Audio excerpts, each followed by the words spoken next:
היא מחפה. כזהו הסיפור של פהמי שבאנה, האיש שמונה לנקות את האורוות ברשות, הוא מצא את עצמו חושף שחיתות כספית שמגיעה עד משפחתו של אבו מאזן, ושחיתות מימית שמגיעה עד יד ימינו של הראיס.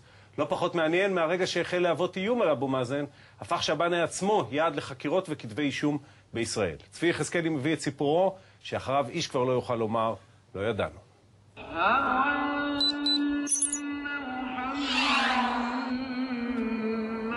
אז מה זה? זה כמסי. מוכן כבר? מוכן. רק מה שישאר. שימו התאריך ויזיזו את הקטנה וישימו. זה הכל. למה הזמנת קבר? הזמנתי קבר שאני רואה שצריך לי קבר. יאללה. أنا اسمي فهمي شبانة. أنا محامي من شرقي القدس. تطوعت للعمل مع المخابرات الفلسطينية. كنت مسؤول لملف الفساد. تم افتتاح دائرة اسمها دائرة ملف الفساد في المخابرات الفلسطينية. لأنه في كم كبير من المعلومات صارت تيجي على عدد كبير من المسؤولين الفلسطينيين. سمعة رفيق، خليني أقول لك شيء واحد، سمعة رفيق بكل فلسطين. اوكي بس بتطلع لأبو مازن كله. لا كل إشي بيقولوا لولا رفيق الحسيني ما صار شيء، لولا رفيق الحسيني ما صار هيك. كيف وقت فيصل حسيني عرق نفس الشيء هلا بيحكوا عن رفيق. بسيب أنا اللي بنزل على البلد وأنا اللي بسمع إيش بيحكوا. هذا الحكي بس الله يرضى عليك. يعني بس he's getting all the credit. هداك ولا شيء. הגבר על הספה זהו דוקטור רפיק אל-חוסייני, ראש לשכתו של אבו מאזן, האיש המקורב ביותר לנשיא הפלסטיני, שנושא ונותן עם ישראל במשא ומתן לשלום, וזהו בעצם מספר 2 ברשות הפלסטינית לכל דבר. מה שאתם רואים כאן בעצם, טוען פהמי, זהו רעיון עבודה. אל-חוסייני ומזכירתו משמאל מגיעים לדירת האישה הזו מימין, שניגשה לבקש תפקיד בלשכת הנשיא. הנה דרך מצלמות האבטחה מתחיל אל-חוסייני לדבר על הבוסים שלו, אבו מאזן הנוכחי וערפאת הקודם, והנה מה שהוא חושב עליהם. ما هذا اللي لازم يحترميه. ما عندوش كاريزما، ما عندوش كاريزما، مش شعبي. ما عندوش كذب وهذا بحبش يقعد مع الناس وتعرف الحكي الناقص هذا. يجي عنده. الذكرية هذا كلام بعرف شو. الكلام هذا يعمل هيك ما يدبر مع الذكرية. وبعدين كل أنصب المصابيح حطهم حواليه. هذا على الأقل يعني منظف شوي. ما عندوش هذا كان حاط كل النصابين والدجالين. هو أبو عمار دجال أكبر واحد ولا شعبي ولا بحبش يقعد مع الشعب لأنه هو استراتيجي. هذا هو بحبش الشعب والشعب ما بحبه. המועמדת למשרה כאן מימין לא מאמינה למשמע אוזניה. הרל"ש ומזכירתו מכפישים את העם הפלסטיני ואת ראש המודיעין הכללי, אחד האנשים החזקים בגדה. بس احنا شعبنا بنحبش منطقش سيبه بنحب كله. يعني في شخصيات طالعة مهمة يعني مثلا كيف في ناس بتحسهم وطنية بحبوهم محبوبين الشعب بتطلق اضطراب بموتوا عليه. والنصاب حرام. هذا اضطراب زبالة. بس بموتوا عليه الشعب يعني أنا بعرف من المخيمات. لا ما هيك الشعب بيعرفش الصح. بيعرفش المضبوط. الشعب لا يعرف والله هذا الصح. مش كويس. هذا دائما ما بتطلع. لا مش منيح. معروف. حرام. فيعني بس انا بقول لك الشعب مشكله بحب الايمج هاي اللي تعلم عليها الرجل تبع ابو عمار هاي انه تلحيس الطياب. انه هيك بتعرف يقعد مع كل الناس وابو عمار كان يصرف مصاري بهبل شيء ما له قيمه وشيء. וכאן הוא מדבר על הבנים של היושב ראש, טארק איש העסקים ויאסר בעל חברת פרסום. عنده واحد طارق كروك. في واحد فيهم كروك. ياسر شكله كروك. فكان الأجدر والأقدر على أنه متابع مثل هذا الملف الحساس والخطير واللي بده جرأة وقوة اللي هو كنت أنا. הנה האיש האחראי לחשיפת התמונות הנדירות הללו, איש הצללים של הרשות הפלסטינית, שאומנם לא מוכר לכם, אבל הוא זה שהיה אחראי לחקירת השחיתות על כל סוגיה ברשות הפלסטינית. דרגתו מקבילה לאלוף בצה"ל, ואם תרצו, תפקידו מקביל למני מזוז ומבקר המדינה הישראלי. הוא יודע הכל, מחזיק במסמכים וצילומים, אבל כעת האיש האחראי על השחיתות ברשות הפלסטינית החליט לדבר על הכל. طبعا تم تحويل إلي من وزارة المالية كميات كبيرة من الكشوفات المالية والوثائق لشراء عقارات وشراء أراضي واستغلال مبالغ، صرف مبالغ مالية. فأنا תתבעת هذه المبالغ.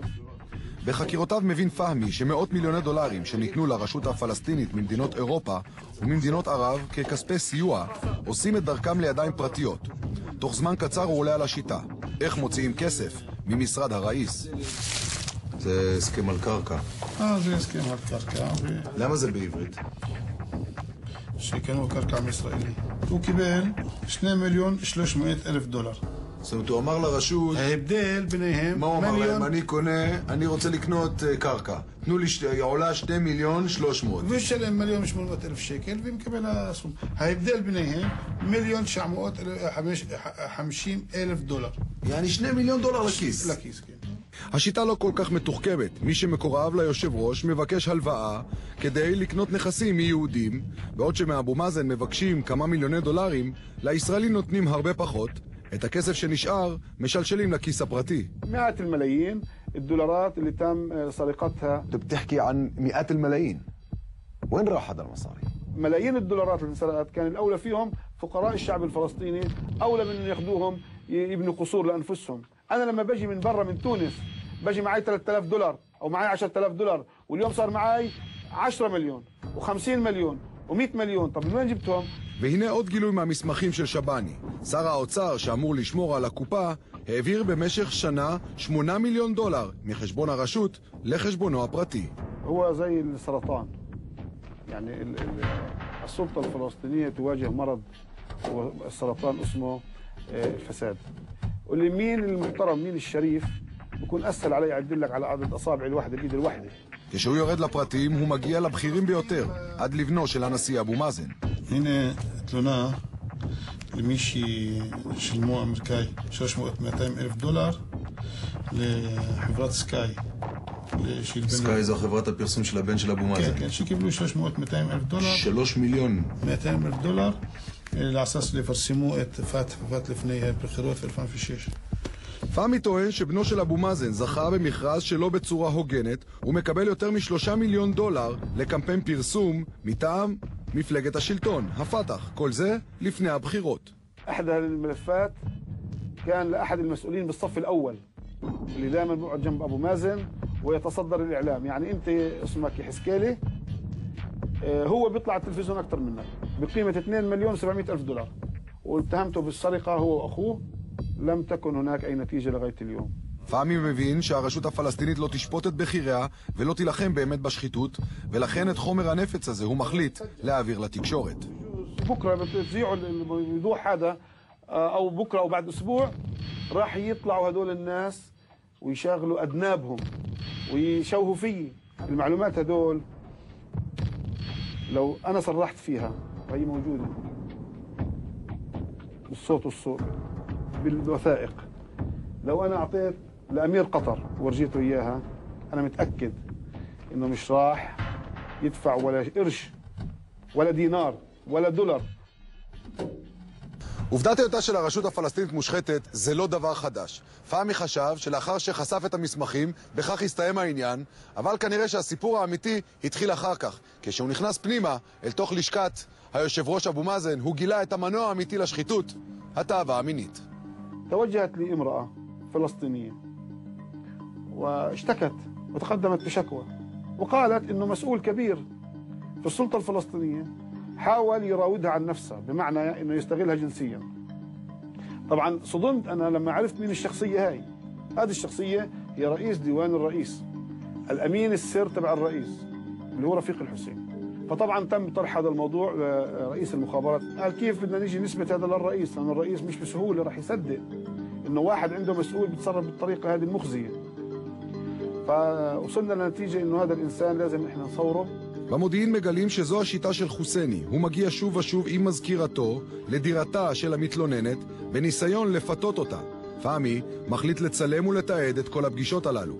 הנה זה מה שמציע הרל"ש שחותם על צווים נשיאותיים. אבו מאזן מישי?